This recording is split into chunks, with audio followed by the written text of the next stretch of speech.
شهیدانو کور دا د باتورانو کور دا د باتورانو کور دا د باتورانو کور دا د باتورانو کور ساتو یې پسرو وینو دا د شهیدانو کور دا کور دا د باتورانو کور. Good evening and welcome to this hour's news. I'm Suleiman Talash and this is RTA News. Today is Monday, the 3rd of November 2024. The administrative deputy of the Prime Minister emphasized the importance of providing better facilities for returning refugees from neighboring countries. Maulavi Abdul Salam Hanafi stated during a meeting with members of the Temporary Settlement Committee of the High Commission for Refugees that the officials should ensure that returning refugees do not encounter any difficulties, especially with the approaching of winter season. We have more in the report. The series of forcibly evicting Afghan refugees from neighboring countries continues. At the same time, Maulavi Abdul Salam Hanafi, the administrative deputy of the Prime Minister, in a meeting with the members of the Temporary Settlement Committee of the High Commission for Addressing the Problems of Refugees, emphasized providing facilities to the returned refugees, saying that the problems of refugees should be properly addressed. Respected Maulavi Abdul Salam Hanafi said, considering the winter season, the committee should try to settle them temporarily so that the citizens who return from neighboring countries do not face any problems. In this meeting, the professional assistant of the Ministry of Refugees and Returnees Affairs, Maulavi Abdul Rahman Rashid, said that he has managed the issue of resettlement of the returned compatriots in a good way. Honorable Maulavi Abdul Rahman Rashid said that although the forced deportation of the citizens from neighboring countries has increased, the officials of the mentioned committee have been able to manage the settlement issue of the coming citizens well under the leadership and guidance of the Commission and with the help of other committees. On the other hand, the citizens who have returned from the neighboring countries are afraid of the bad behavior of the host countries, but they are happy to return to their country and receive the warm welcome and assistance of the Islamic Emirate. They arrested me in bomb city of Kerman, Iran, and expelled me. Children and women were with us, and we didn't even go to the hospital. Then they brought us here to Nimruz.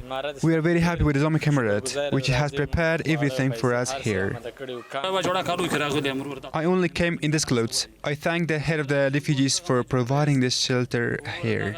The High Commission for Addressing the Problems of Migrants says that in the last 24 hours, nearly 500 refugees have returned from neighboring countries via the routes of Islam Kala, Silk Route, Torkham, and Spinboldak. The delegation from the Ministry of Transport and Civil Aviation has traveled to Uzbekistan to take part in a meteorological meeting. The ministry reports that the delegation includes representatives from the Ministries of Energy and Water, Agriculture, Irrigation and Livestock, as well as some other institutions. They will engage in discussions on various topics with other participants at the meeting. د دې سفر موخه په ازبکستان هیواد کې د هوا پیژندنې په برخه کې په کنفرانس کې ګډون کول دي چې یاد کنفرانس د The purpose of this trip is to attend the meteorology conference in Uzbekistan, organized in cooperation with the International Meteorological Organization.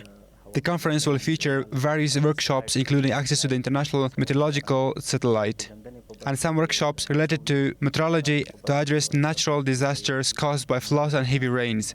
Several workshops focused on the early warning system will be held, and the Afghan delegation is participating in these sessions.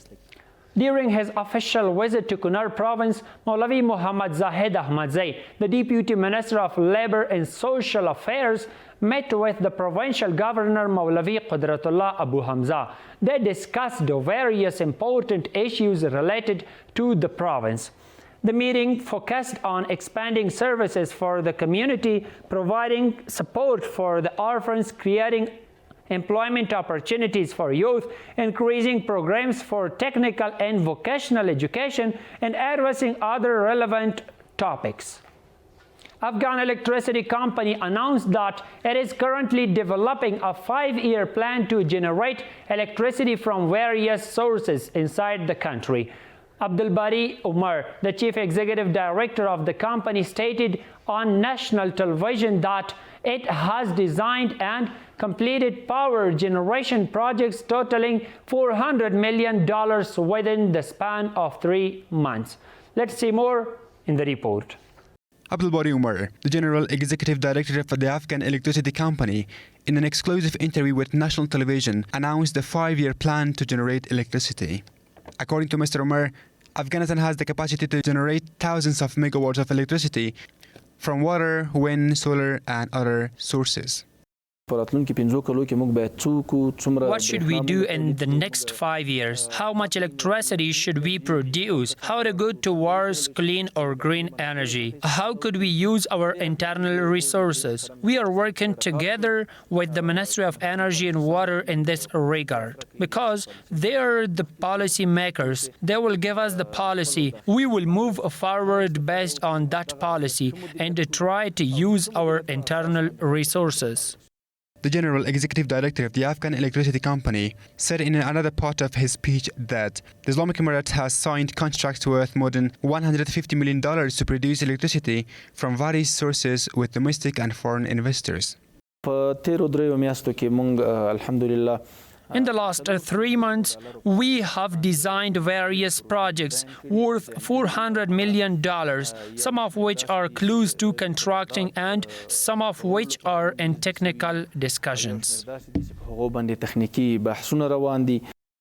Mr. Omar also adds that the implementation of the Picasso 1000 project, TOPI, the extension of the 500 kilowatt Turkmen line, and the completion of the domestic project will partially solve the electricity problem in the country. Efforts are also underway to distribute electricity equally in the coming winter and to unify electricity tariffs.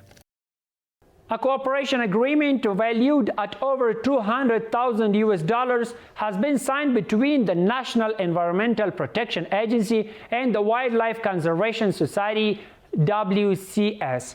This memorandum outlines the institution's implementation of a project focused on climate change vulnerability, which includes launching educational programs on climate change and environmental protection in the provinces of Kabul, Kunduz, and Takhar.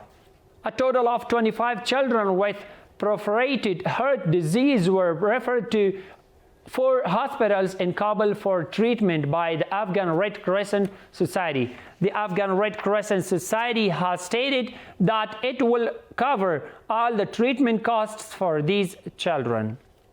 And the final one is that cash assistance has been distributed to 283 low-income families in Nangarhar province.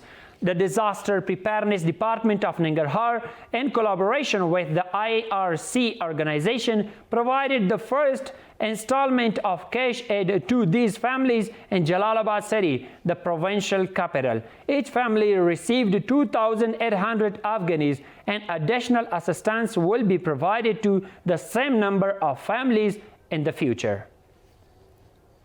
And that's all for tonight. Stay with us to stay updated. Have a good night.